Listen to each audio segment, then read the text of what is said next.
Jimmy Kimmel weighed in on Donald Trump's recent speech about Israel, where he addressed the horrific terrorist attack on Israel by attacking Israel, the comedian said on his show, Jimmy Kimmel Live.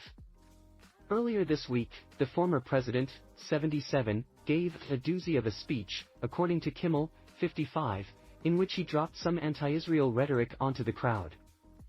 Hamas would never have gone into Israel if his election hadn't been rigged. He called Israel's defense minister a jerk. He did some axe grinding about Netanyahu, and had some complimentary words about Israel's enemies in Lebanon, Kimmel stated. He's really angling for that Nobel Peace Prize.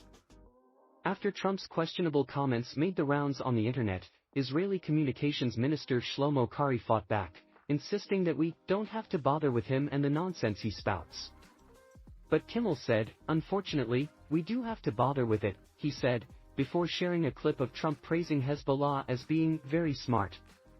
This is not the first time Kimmel went after Trump.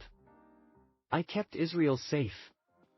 Nobody else will, nobody else can, and I know all of the players. Trump wrote on Truth Social. But Kimmel immediately tried to refute Trump's statement. Well, then strap on some Kevlar and get over there, McRib Rambo, the TV personality quipped. Trump would like us to believe that his mere presence would have kept Hamas out of Israel and Russia out of Ukraine. This is coming from a guy who couldn't even keep Kanye out of Mar-a-Lago. It's pretty clear that at this point, he's got no connection with reality at all, he continued. All he can see are perfect phone calls, and unfair witch hunts, and elections he won, wars he would have prevented.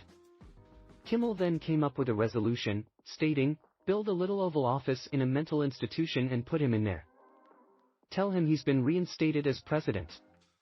He'd be perfectly content drawing on weather maps and pushing that little red Diet Coke button.